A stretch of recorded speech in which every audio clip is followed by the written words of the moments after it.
Thank you for the warm introduction. I'm honored to be here with you again. Hokevod Hairer, General Consul Israelian, and other distinguished guests.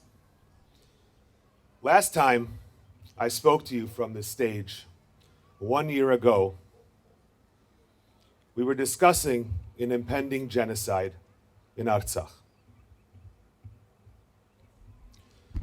A few hours ago, Erdogan sent a message to you, to the Armenian diaspora.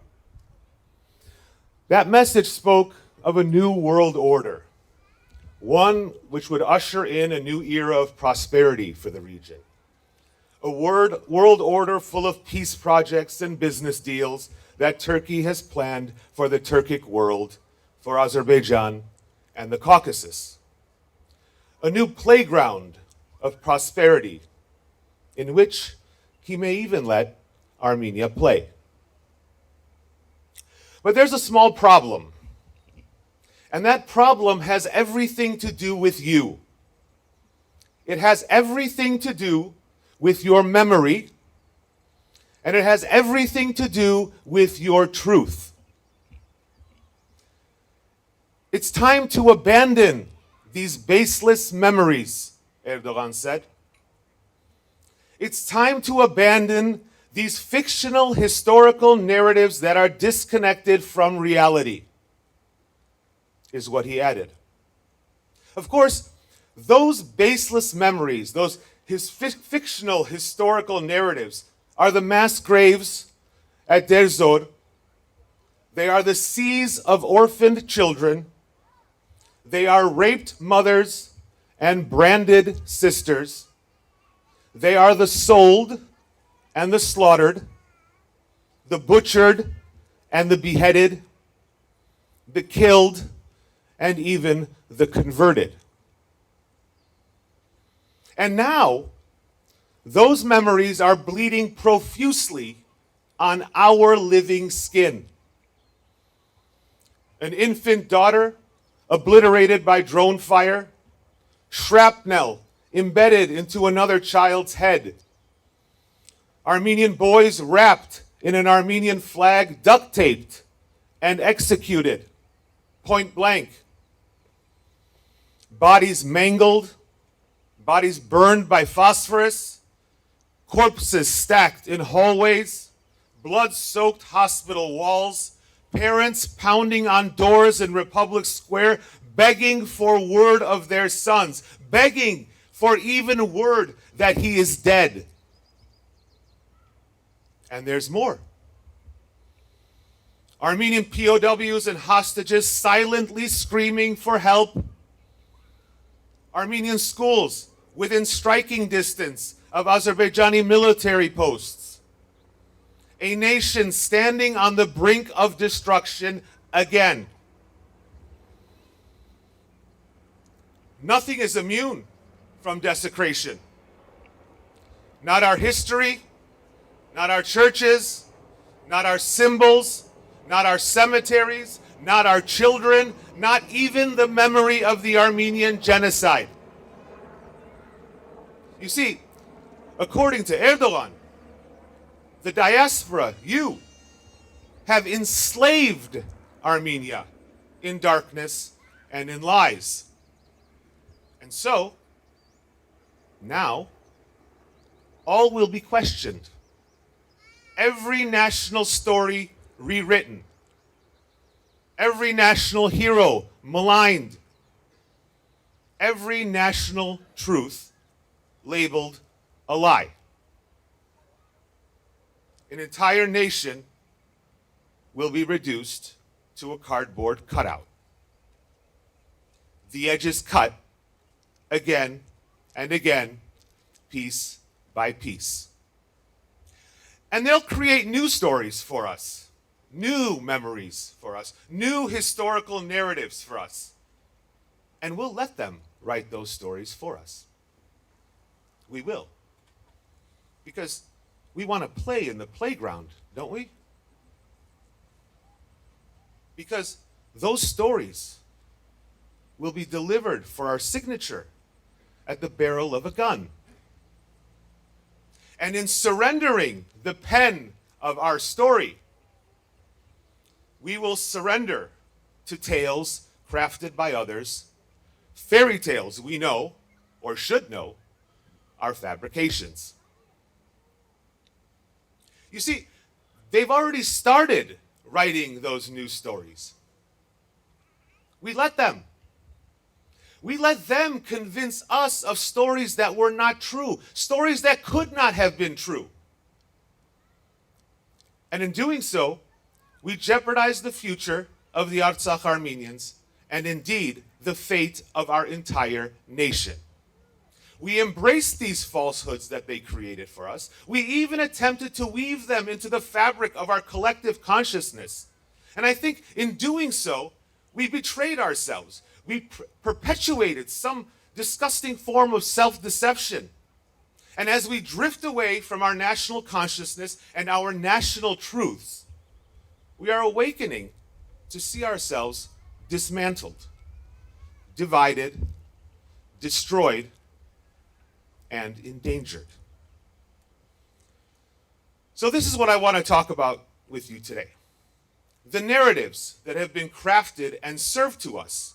Sadly, narratives that we embraced wholesale. Narratives that we ourselves even forcefully fed to our own people. Stories that we knew deep down defied logic and truth. These narratives, these rewritings of truth, are part of the forces that have brought us to this place.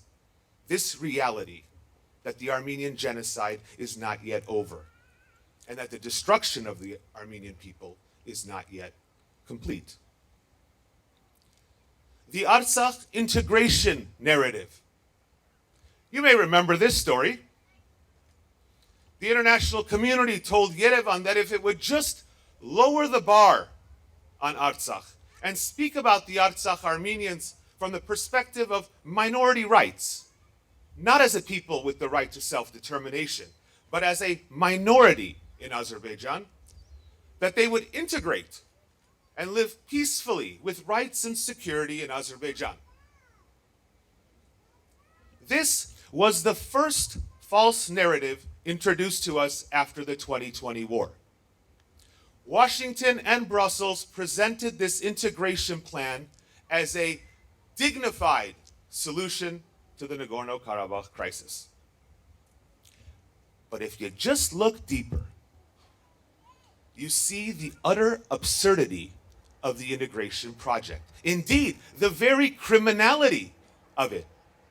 I mean, the Lemkin Institute for Genocide Prevention was warning that Azerbaijan's actions, and I'm quoting, are part of a larger genocidal pattern demonstrating Azerbaijan's Armenophobia and genocidal intent aimed at the eradication of Armenia, of Artsakh, and the Armenians. Right at that time, Washington and Brussels were advocating for integration of the Artsakh Armenians into that genocidal regime. Think about that for a minute. They knew there was genocidal intent, yet they were pushing the Artsakh Armenians to integrate. They were literally helping serve up the victim. And this coexistence and integration campaign was very well coordinated with Azerbaijan, complete with the modern trappings, to appear, at least on the surface, as something just administrative, something quite straightforward. Azerbaijan even had a reintegration app. It was on its government website, so you could just apply to reintegrate yourself into Azerbaijan's dictatorship. The ridiculousness of this prospect was apparent on its face. The tab on the website was located right next to the tab labeled Western Azerbaijan. Western Azerbaijan, you may know, is what Azerbaijan calls Armenia. But in Armenia, the narrative somehow continued to spread, unchecked. integration and coexistence were marketed like a brand new form of political enlightenment. They spun fairy tales of rights and security while Azerbaijan hogtied and shot Armenian POWs and then circulated their war crimes on social media. They held conferences in Armenia where they spoke of coexistence, while Azerbaijan gouged the eyes out of an Armenian mother and shoved her severed fingers into her mouth. We knew the truth. I mean, we knew it down to the details. Azerbaijan's destructive agenda, the atrocities, the genocidal intent, the evidence of Azerbaijan's ethnic cleansing plans. The evidence even found its way into the orders of the European Court of Human Rights and the International Court of Justice, demanding Azerbaijan stop dehumanizing the Artsakh Armenians and to stop its efforts to destroy them. But inside Armenia, the narrative of integration and coexistence spread like wildfire. Detached from these realities on the ground, it found its way into our parliament, infiltrated our newspapers, and it permeated our national conversation. You see, the political and diplomatic discourse didn't match the evidentiary facts. Horrifying acts of human mutilation, beheadings, rape, indignities, dehumanization, starvation, isolation, reports of concentration camps, and the destruction of cultural and religious heritage. Those weren't the hallmarks of an integration plan. They're the hallmarks of a whole different kind of plan altogether. We knew this. But Washington pushed us forward, pretending that Aliyev was in check. September 14th, 2023. At a congressional hearing in Washington, D.C., Assistant Secretary of State Yuri Kim testified, and I'm quoting, "The United States will not countenance any action or effort to ethnically cleanse or commit other atrocities against the Artsakh Armenians." 5 days later, Azerbaijan ethnically cleansed the entire Armenian population of Nagorno-Karabakh. The testimony itself is ridiculous in context. Azerbaijan had already circulated videos of Armenian POWs tied, brought to their knees, and executed. Armenian corpses had already been dismembered by hand by Azerbaijani soldiers. Armenian children had already been beheaded by Azerbaijani drone fire. Armenian women were already being marketed for rape on Azerbaijani social media channels. Excuse me. Rape and then feeding them to the dogs. In fact, when Senator Menendez asked Ambassador Kim what she thought Aliyev's actual intent was, her answer was quite telling. She didn't say that Aliyev intended to integrate or coexist with the Artsakh Armenians. Why not? That's exactly what the administration was telling Yerevan for 3 years. That integration and coexistence was possible. Nope. Ambassador Kim requested a confidential, non-public meeting to answer that question. She would only speak privately of what Aliyev's actual intent was. Perhaps the State Department doesn't like to say genocide out loud. Now, what demented legal framework, what sick propaganda process would push for the integration of human beings into the military and political control of a state seeking to exterminate them? And to be clear, what came afterward only confirms the falsity of this narrative. You see, in Baku, there was never a plan for integration or coexistence. Washington and Brussels helped market the fairy tale to Armenia, knowing what Aliyev's intentions actually were. In the end, Aliyev starved and ethnically cleansed the Artsakh Armenians, then posted a video of himself burning a bonfire in Stepanakert, openly stating that he was now cleansing even the remaining aura of the Artsakh Armenians. You see, integration and coexistence was a false narrative, a lie that was fed to us. A lie they knew was false, and a lie we certainly should have known was false. We knew our truth, that Azerbaijan had ethnically cleansed Armenians from every single city that had ever come under its authority and control. But we abandoned our truth, and that mistake led to the destruction of a 4,000-year-old civilization. Again.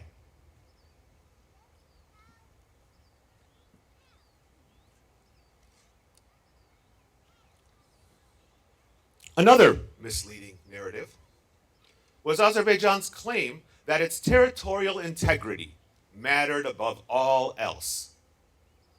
This was a complete legal fabrication, but one that we allowed to fester unaddressed. You see, territorial integrity doesn't grant any state the right to obliterate a population, even if the state believes that such people are their own citizens. Territorial integrity is not a justification for genocide and ethnic cleansing. That would be ridiculous as a legal principle. But this is precisely what Azerbaijan was arguing. This is my land, these are my people, and I can do as I wish within my borders. That can't be right. Azerbaijan's territorial integrity argument was the equivalent of saying, this is my house, these are my property lines, and as long as I murder and rape the people in my house, well, it's my house. But we didn't expose the absurdity in their argument. We just let them tell that story in a vacuum. It was the only story being told, and the West, busy protecting Ukraine's territorial integrity, couldn't be happier to place the principle of territorial integrity above all else. But this wasn't Ukraine. Azerbaijan's plan for the destruction of the Artsakh Armenians was clear.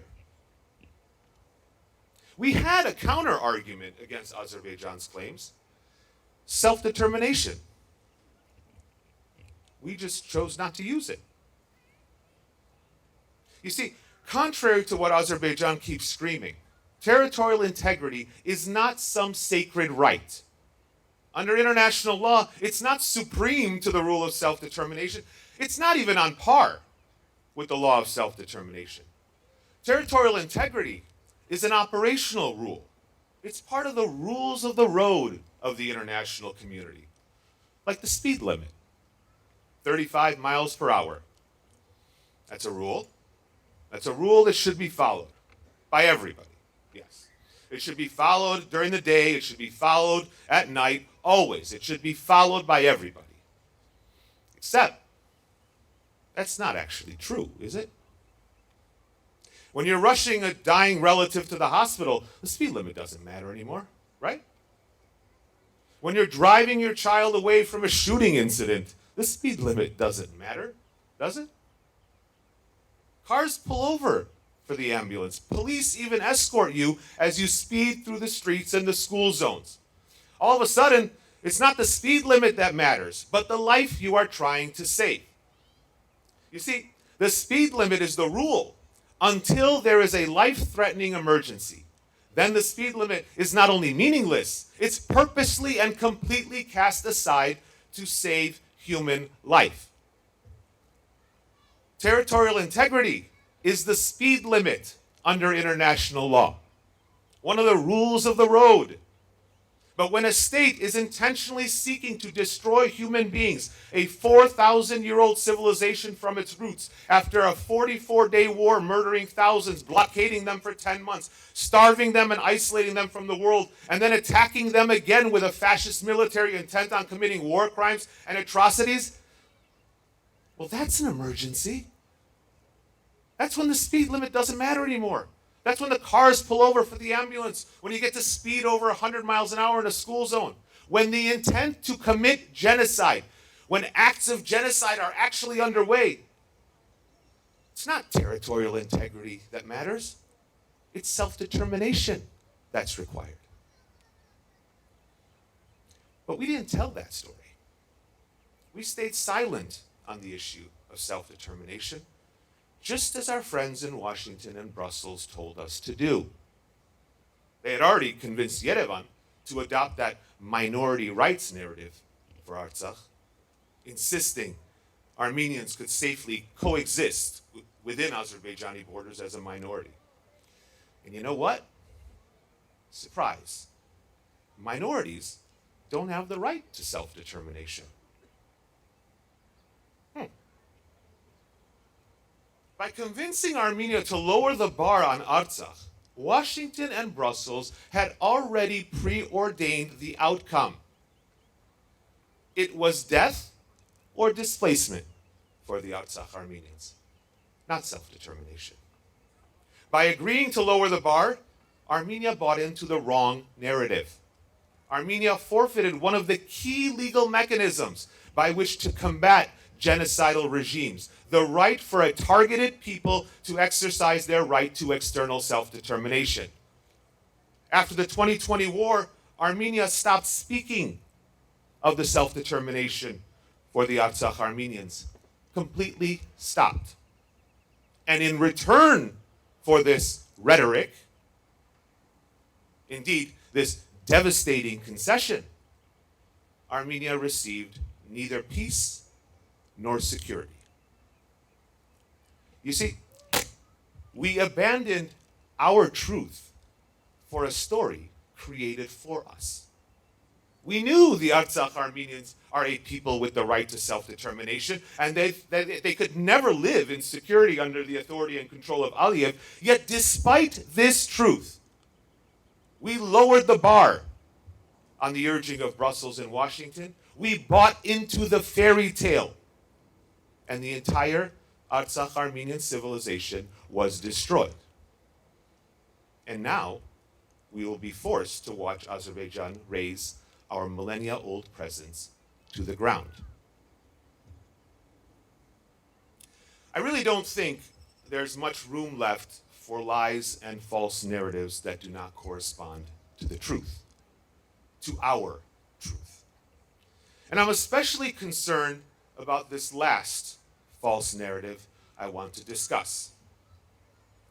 Because this last narrative, if we're not careful, may soon destroy the sovereignty and security of the Armenian Republic, and with it the presence of the Armenian people on what is left of their homeland. This narrative is the narrative of appeasement, a story that claims that by ceding territory, you will secure peace. It's an old narrative, the falsity of which has been proven repeatedly in the historical record. It's a narrative woven by threads of fear, sometimes justified by an argument of buying time. The truth is, however, that appeasement simply binds the appeaser, the appeased, to a cycle of perpetual aggression and suffering. This feeling should be familiar to many of you. The Armenian people have been in this cycle since the end of the 2020 war. Appeasement is not a road to peace. It has never been a road to peace. It has never been a road to peace historically, and it has not been a road to peace in this case here. I'm going to tell you a short story. In 1938, a UK Prime Minister by the name of Neville Chamberlain signed a fateful document, a peace treaty with Hitler. Great Britain and France, facing the German Nazi war machine's westward conquest into Czechoslovakia, decided that to win the peace, they would concede to Hitler's demand for the Sudetenland. They would concede it to Hitler. They'd give it to him based on the promise that this would satisfy his expansionist ambitions and maintain the peace. Chamberlain paraded that peace agreement in London and throughout Europe as a victory, as a great achievement, until it was not. Hitler did not stop. Hitler did not give Europe peace. The appeasement only fueled Hitler and emboldened him. In fact, the appeasement actually brought not just war, but genocide.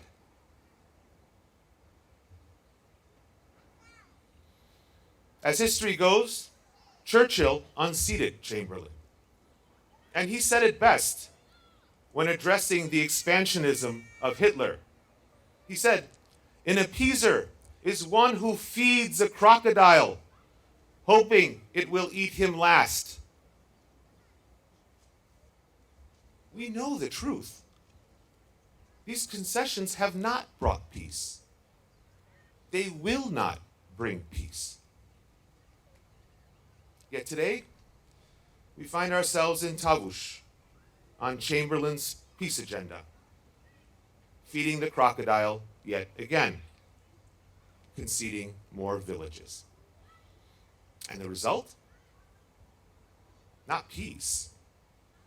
Territorial concessions bring more territorial demands.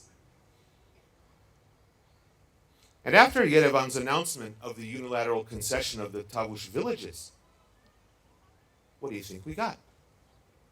Within hours, Aliyev renewed his call for Armenia to now hand over sovereign territory in Sunik to Azerbaijan. Appeasement failed to stop Hitler. Appeasement failed to stop Imperial Japan. Appeasement failed to stop the Hutus in Rwanda. Appeasement will not stop Aliyev. This is not about territorial disputes, maps, or demarcation. Don't fool yourselves. It's about the incremental occupation and colonization of the Armenian homeland. In fact, every inch of land ceded has been transformed into a foothold for further aggression by Azerbaijan. Ronald Reagan put it very simply. He said, appeasement only makes the aggressor more aggressive. Armenia is making Azerbaijan more aggressive. Every unilateral concession only empowers and emboldens the genocidal regime. We know this. Any student of history knows this. The narrative that unilateral concessions will bring peace is historically untrue. It is factually untrue. It is empirically untrue. It is a false narrative.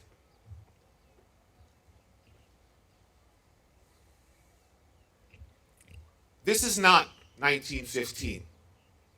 We're not 12-year-old orphans in the desert. We cannot allow false narratives to continue, some even fueled by our own hands, by our own words. We need to understand that resilience transcends mere survival. It's a conscious decision to confront challenges head on, based on truth, not pursue narratives that we know counter the truth of our own collective memory. The diaspora is not a darkness poisoning Armenia, as Erdogan claims. The Armenian diaspora is a moral compass locked in place. It's a reminder of our pillars of truth. And neither Erdogan nor Aliyev can digest that. True resilience is manifested in an unshakable commitment to one's nation, to the enduring narratives that define us, and to the principles that anchor our existence. In the face of relentless adversity, resilience is not merely about making it work, about enduring. It's about holding fast to our core, defending our narrative, our truth, and never wavering in our resolve. We have this resilience as a nation. We saw it in Artsakh for 4,000 years and 286 days of blockade. You remember that resilience.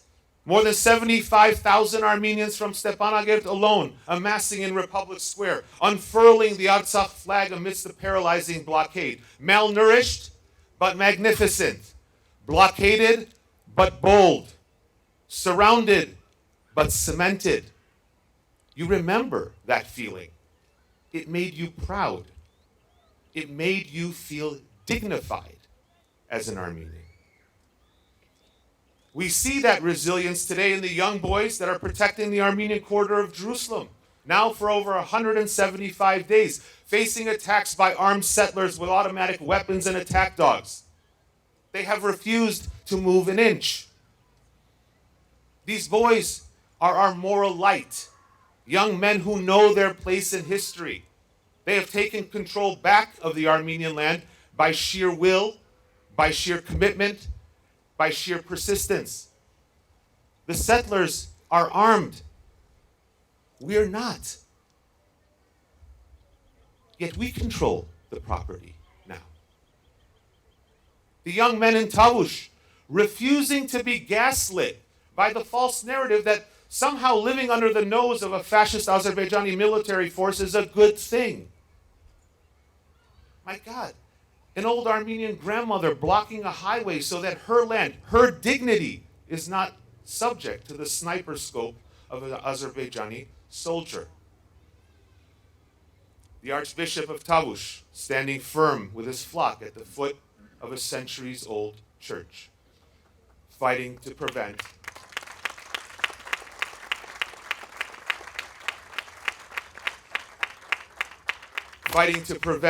the Azerbaijani army from casting its dark shadow on its altar. These people are our truths. These people are the custodian of our national narratives. We cannot fool ourselves that this is just about maps and borderlines. It's not.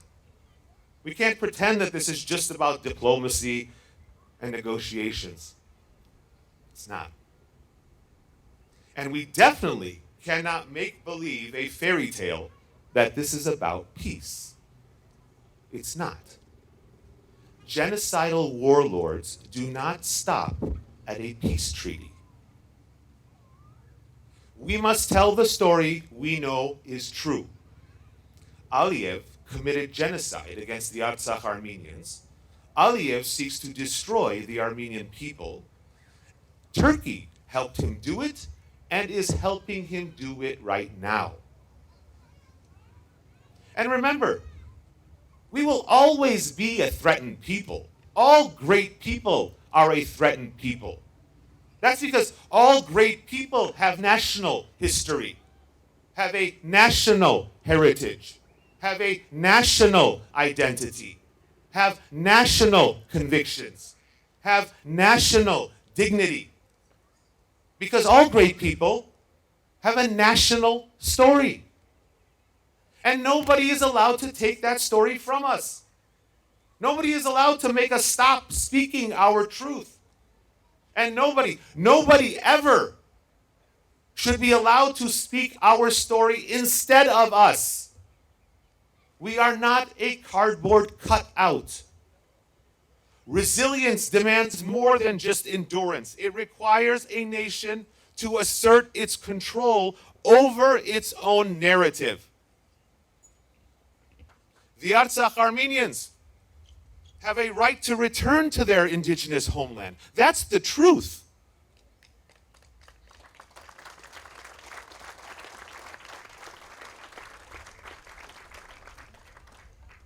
And given Aliyev's genocidal intent, the Artsakh Armenians are entitled to return to their homeland collectively under international protection and with their fundamental human rights, including their right to self-determination.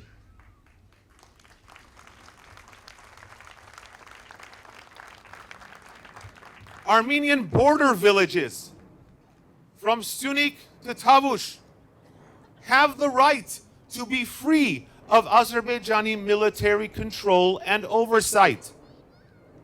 Armenian homes and school children have the right to live without the Azerbaijani military posts monitoring their every move. Armenian POWs and political prisoners, hostages, have the right to be free.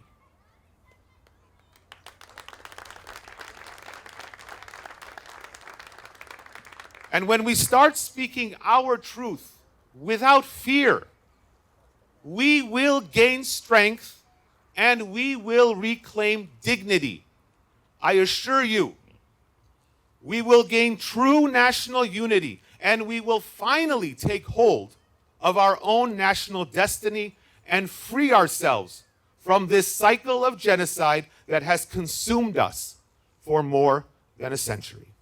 Thank you.